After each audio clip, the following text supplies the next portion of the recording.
到里斯本必去的贝伦区。那贝伦区其实是葡萄牙地理大发现的出发地，所以呢，来到这里呢，你就可以见证葡萄牙的航海事业的历史，而且加上这个地方又是葡式蛋挞的创始地，所以呢，我们今天准备呢就是要去朝圣正宗的葡式蛋挞，以及要顺便去体验一下只有葡萄牙才吃得到的湿哒哒吐司。那在这之前呢，我们先来看看后面这一座修道院，叮叮叮，大家有没有很好奇，为什么排这么多人呢？因为这间修道院的修女，她正是葡式蛋挞的发明人，超秋的。在我身后这座修道院的名称呢，就叫做杰罗尼莫斯修道院。那这个修道院呢，它同时也是葡萄牙7大建筑奇迹之一哦。那它的进场门票呢，一个人就是12欧。那可以看到这个修道院啊，它的外观的建筑，它是属于曼努埃尔式建筑。那大家肯定很好奇，什么是曼努埃尔式建筑呢？那这边就给大家科普一下下，我就来说一小段的葡萄牙历史好了。在15、16世纪的时候啊，葡萄牙的国王正是曼努埃尔一世。那他其实呢是一位由意外才当上的国王，而且啊，他刚一登基呢，就迎来了葡萄牙东方贸易帝国的全面兴盛。而这个局面啊，完全是来自于其前任若昂二世的努力。意思就是说，他自己什么都没有做，可以说是坐享其成。3 euro，OK， 这很特别，它是盐巴，在台湾是用糖，然后它是用盐巴。那曼努埃尔一世呢，在位的时候，宫廷生活过得十分的奢华，王室啊消耗了大量来自域外的奢侈品。在这个时期呢，就发展了一种新的建筑形式，那正是曼努埃尔式建筑。那曼努埃尔式建筑的风格呢，它结合了晚期的哥德式，还有文艺复兴的风格，以及融合了欧亚元素。像是我们可以看到的建筑物的高度，还有乐拱的使用，以及花格窗的开设，还有穹顶的设计，这完全呢是显示了葡萄牙大航海时代的一个锋芒。好，那我们看完了这个修道院呢，接下来我们准备要去品尝来自这个修道院女士制作的正宗葡式蛋挞啦。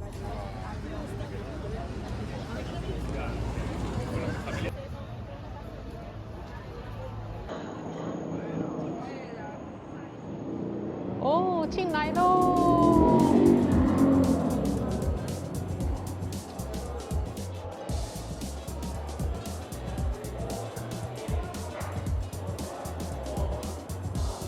可以看到，这是它所有的食物的菜单。哇哦！哇哦 ！Hi, yes, thank you. 哇哦 yeah, thank you. 哇，花格式的瓷砖呢？哇，这里好大！哇，古董，超大哎，这里！哇，修女们在做蛋，好大哦，超大哎！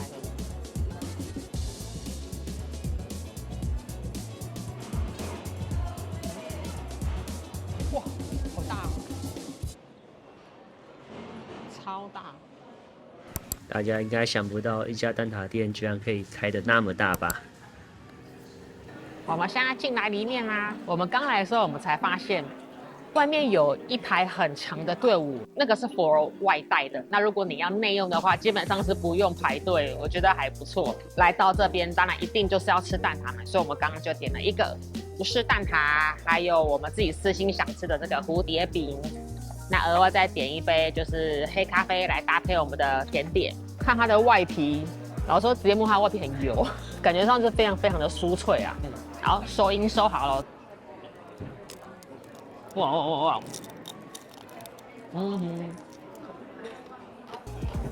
哇，它的蛋挞皮真的是有够夸张的酥脆到爆炸，我觉得有点像在吃饼干一样，可是油是真的很多，就是层层碳水层层油的概念。对。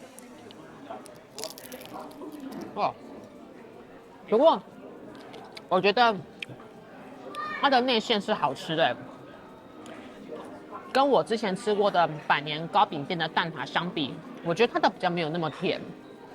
然后我觉得它的内馅口感，反而跟在台湾吃到肯德基的蛋挞的口感味道还有点像，就觉得这边好像还可以吃到一点蛋香。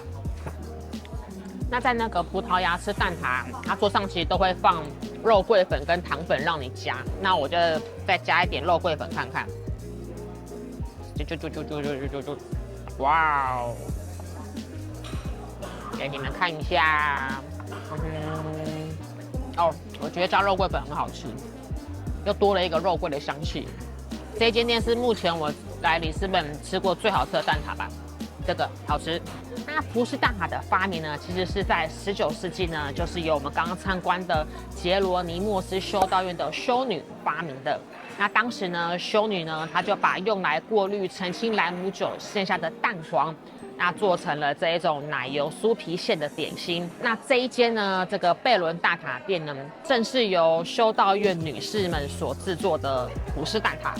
那正是因为这样，就是有一个传闻呢，就是说，只有在里斯本的创始店才能被称为 Pastel di Belém， 不然呢，其他就只够资格叫做 Pastel di Nata。好，那下一个我就来吃看看他们的这个蝴蝶饼啊，因为我们在法国很常会去面包店买这个蝴蝶饼吃，我们觉得非常的好吃。那我就来剥一小块吃吃看，啊，直接咬好了。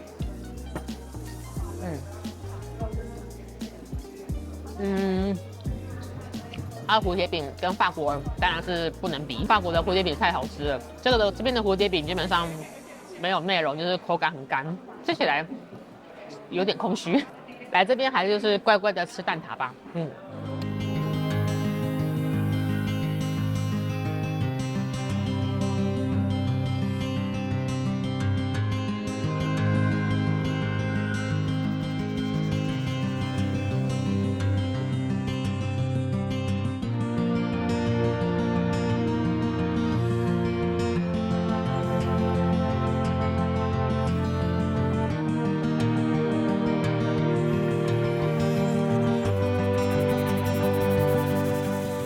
那在这个杰罗尼莫斯修道院的正对面呢，就是发现者纪念牌。那我们刚刚想要来发现者纪念牌的时候，一时找不到路，结果呢，在修道院正前方，它就有一个地下道，所以你必须要走地下道，然后穿越横跨整个大马路，你才可以到这个发现者纪念牌。那要到这个发现者纪念牌真的非常巨大那这个纪念牌呢，主要是为了要纪念15至16世纪大航海时代的一个著名地标。那在几百年前啊，很多知名的葡萄牙航海家都是从这边出发的哦。那虽然一个纪念牌听起来好像没有什么意思，但是啊，在15至16世纪的地理大发现这个时期呢，可说是人类历史上的文化、贸易交流以及开启殖民主义的一个起点，应该可以说是葡萄牙史上最辉煌以及最值得骄傲的一个历史。那在发现者纪念牌的外面拍照都是免费的。那当然，你也可以入内参观，门票的话一个人是10欧。那你们可以看到啊，纪念牌的下方呢，它的设计是一个船的一个形状，它就是模拟当时这个亨利王子，他带领着国家精英队，然后奠定了葡萄牙海上霸主的基石。所以呢，第一个人物就是亨利王子，那后面的人有很多人，其中呢就有些是麦哲伦啊，还有圣方济等等这一些人物。那亨利王子啊，他是对于葡萄牙航海时代是有一个巨大的一个贡献，他甚至还成立了历史上第一间的国立航海学校。那就连这个纪念牌啊，都是在他过世的500周年后重建的。那我们就来去看看吧，走走。现在在我身后呢，它是贝伦塔，它跟刚刚介绍的修道院同样是葡萄牙7大建筑奇迹。很特别的是呢，我后面这个塔，它又同时被列入世界文化遗产。当初建造的原因呢，其实是因为它要庆祝和纪念这边的葡萄牙探险家达伽马成功航行世界1周而纪念的。同时间呢，它又作为守护整个贝伦区的防御要塞。碉堡有一部分是浮在海上，那除了防御之外呢，同时间也作为海关、灯塔、电报站，甚至是监狱。据说啊，如果你是越坏的囚犯的话，你就要被关在越底层，好让潮汐能够把这些坏囚犯把他们给淹死。这边呢也可以入内参观，它的门票呢收费其实蛮便宜的，一个人8欧，相较于一些欧洲其他景点还蛮便宜的啊。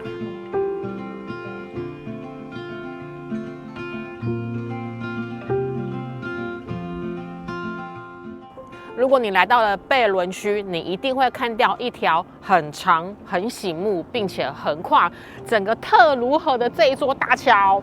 这座大桥呢，就叫做4月25日大桥。而4月25日呢，正是葡萄牙的自由日。这座桥的建立呢，是为了纪念康乃馨革命，那历史上也称为425革命。指的是呢，葡萄牙首都里斯本在1974年的4月25日发生的一次政变。在政变期间呢，民众将康乃馨插在军人们的步枪上，所以康乃馨革命便由此而来。那此革命推翻了20世纪西欧为期42年，也是最长的独裁政权。与普通暴力革命相比啊，康乃馨革命者他们跟军方是采用了和平的方式来达成目标，没有经过大规模的暴力流血冲突获得成功。为了纪念此日，葡萄牙把4月25日定为他们的自由日。你们可以看到，在4月25日大桥的对面有一座神似巴西里约的大耶稣像。没有错，它就是大耶稣像。那全世界总共有4座的大耶稣像。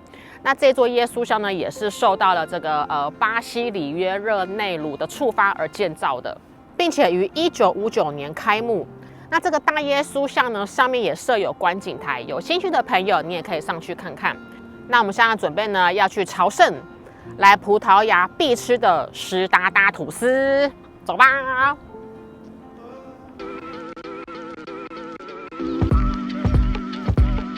我来到了来葡萄牙必吃的湿哒哒吐司餐厅，据说它是里斯本最好吃的湿哒哒吐司店。湿哒哒吐司在葡萄牙文的意思呢是法国小女孩，它的做法呢就跟法式吐司很像。一份套餐就是有湿哒哒吐司，然后旁边还有一份薯条。你们猜这样一份多少钱呢？吃完饭再来跟大家公布。我们额外还有点了一份沙拉，还有浓汤。先来试试看它的湿哒哒吐司。哇哦，分量真的超大我觉得2人点一份应该就够了。上面铺了很多片的 cheese， 然后里面的肉超多我来蘸一下它旁边这个酱。